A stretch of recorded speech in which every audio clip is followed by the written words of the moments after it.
Hello friend, welcome back to my new mini blog. তো আবার অনেক দিন পর চলে আসলাম তোমাদের সামনাসামনি একটা সুন্দর মিনি ব্লগ নিয়ে।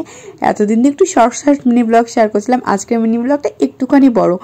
বেশ অনেক দিনই হলো কিন্তু জগদ্ধাত্রী পুজো গেছে, আমরাও জগদ্ধাত্রী পুজোতে ঠাকুর দেখতে বেরিয়েছিলাম, বাট ভিডিও এডিট করতে ওই প্রত্যেকবারের মতন আমি লেটুস কুমার, তাই আমারও লেট হয়েছে। তো ফার্স্টে যে প্যান্ডেলটা দেখতে এসেছি সেটা হয়েছিল বুর্জ খলিফা, ভেতরে ঠাকুর তো খুব সুন্দর ছিল। আর এই পাবলিকদের দেখো, কোনো একটা অচেনা জায়গায় কোন একটা প্যান্ডেলের সামনে এরা গান শুনে নাচ শুরু করে দিয়েছে। জুডোর পিসি, পিসান আর জুডো তিনজনে মিলে। তো যাই হোক, তারপরে আমরা প্যান্ডেলের ভেতরে চলে গেলাম। প্রত্যেকটা প্যান্ডেলই সুন্দর হয়েছিল। আমাদের এখানে জগদ্ধাত্রী পুজো বলতে কল্যাণগড়, দেবীনগর ওই সাইডটাই হয়, হাবড়া অশোকনগরে সেরকম একটা জগদ্ধাত্রী পুজো হয় না। তো সেই মতন আমরাও চলে এসেছিলাম। আমরা কিন্তু অনেক রাতে ঠাকুর দেখতে বেরিয়েছিলাম, প্রায় 12টার দিকে। আর এখানে আমার জুডোবাবুর কাণ্ড দেখো, এখানে অনুষ্ঠানে হচ্ছিল, বাচ্চারা মানে পাড়ার বাচ্চা কাচ্চারা স্টেজের উপরে নাচানাচি করছিল। ওরও বায়না ও স্টেজের উপরে নাচ করবে, তো রীতিমতন স্টেজে উঠে গেছে আর উঠে নাচানাচি শুরু করে দিয়েছিল। আর এই প্যান্ডেলটা হয়েছিল এখানে সব থেকে বড় প্যান্ডেল আর সব থেকে সুন্দর প্যান্ডেল। তো তারপর আমরা প্যান্ডেলের ভেতরে চলে গেলাম। জগদ্ধাত্রী মায়ের মূর্তিটাও খুব সুন্দর হয়েছিল। আর প্রত্যেকটা প্যান্ডেল কি বলবো, প্রত্যেকটা প্যান্ডেলই খুবই সুন্দর হয়েছিল। আর যেহেতু আমরা অনেকটা রাত করে বেরিয়েছিলাম, দেখো প্যান্ডেলে কিন্তু লোকের কমতি নেই, প্যান্ডেলে লোকের ভিড়ই রয়েছে, কারণ সবাই রাতেই ঠাকুর দেখতে বেরোয়। আর বিশেষ করে যাদের গাড়ি আছে তারা তো রাতেই ঠাকুর দেখতে বেরোয়। কেন বলো তো, ওই হাঁটার ঝামেলা নেই, লাইন দেওয়ার ঝামেলা নেই, গাড়ি নিয়ে প্যান্ডেলের সামনে গাড়িটা পার্ক করো আর তারপরেই প্যান্ডেলে টুক করে ঢুকে যাও।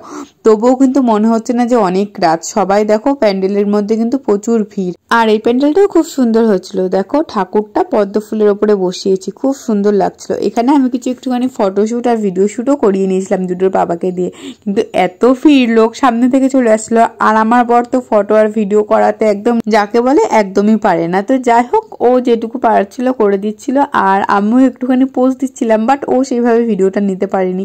আর তারপরে তো এক এক করে আমরা সব কটা প্যান্ডেল দেখে নিয়েছিলাম। ইভেন না, আমরা অনেকগুলো প্যান্ডেল বেশিও দেখেছিলাম, কারণ সবাই অনেক টাইম লাগাচ্ছিল। আর জুড়ে বাবা তো সব কিছুতেই ব্যস্ত, খুব তাড়াতাড়ি করে প্যান্ডেল দেখে তাড়াতাড়ি করে বেরোতে হবে। আর এখন যে প্যান্ডেলটা আমরা দেখতে এসেছি, এই প্যান্ডেলটা সত্যি অনেক সুন্দর হয়েছিল। এই প্যান্ডেলটা যে কতদিন পরিকল্পনা নিয়ে ওরা করেছিল সেটা অন্তত 3-4 মাস তো হবেই। কারণ দেখো এখানে পুরো একটা গ্রাম বানিয়েছে, ক্ষেত বানিয়েছে, পুরো অরিজিনাল কিন্তু এখানে সবজির ক্ষেত বানিয়েছে, সবজিও হয়ে রয়েছে। এখানটা একটা নদী মতন বানিয়েছে, ওই পাশে নৌকা চলছে, খুব সুন্দর ছিল জায়গাটা। আর ফুল গাছে ফুলও ধরে গেছে, তার মানে বুঝতে পারছো কতদিন ধরে ওরা প্যান্ডেলটা করেছে। আর মায়ের মূর্তিটাও দেখো একটু অন্যরকম করেছিল, খুব সুন্দর লাগছিল প্যান্ডেলটা। আর দেখো এখানে বাঁধাকপি, ফুলকপি আরও অনেক অনেক সুন্দর সুন্দর গাছও রয়েছে। এই প্যান্ডেলটা দেখে সত্যি অনেক ভালো লেগেছে, কারণ অনেক দিনের পরিকল্পনা ছাড়া এরকম সুন্দর একটা প্যান্ডেল কখনোই করা সম্ভব হয় না।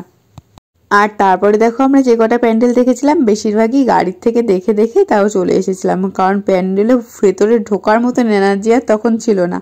আর অলরেডি তখন জুডোবাবু ঘুমিয়েও গেছিলো। আর লাস্টে আমরা এই প্যান্ডেলটা দেখেছিলাম, এটা আমাদের ওই রাধা কেমিক্যাল মোড়েই হয়েছিল। খুবই সুন্দর হয়েছিল প্যান্ডেলটা। তো তখন জুডোকে ঘুম থেকে তুলে দেখো একটা দাদা কোলে নিয়েছিল। আর তারপরে আমরা এই প্যান্ডেলটা দেখেই বাড়ি চলে এসেছিলাম। আর সব থেকে বড় কাণ্ড বলো তো কী হয়েছিল, এই রাতেবেলা আমরা গেছিলাম রেস্টুরেন্ট খুঁজতে, মানে হাবড়া রেস্টুরেন্ট। যদি সেটা কল্যাণগড়ের হতো তাহলে তো অবশ্যই খোলা পাওয়া যেত, বাট হাবড়ায় যেহেতু জগদ্ধাত্রী পুজো হয় না, তাই সমস্ত রেস্টুরেন্ট বন্ধ ছিল। তো ওই রাতের বেলা না খাওয়া দাওয়া করে আমাদের বাড়ি আসতে হয়েছিল। আর তারপরে বাড়িতে এসে যা ভাত তরকারি ছিল সবাই খেয়েছিল। যদিও আমার রাতে সেরকম ভারী খাওয়ার কোনো অভ্যাস নেই, তার জন্য আমি আর খাইনি, সবাই খেয়ে দিয়ে ঘুমিয়ে পড়েছিল। Bye bye.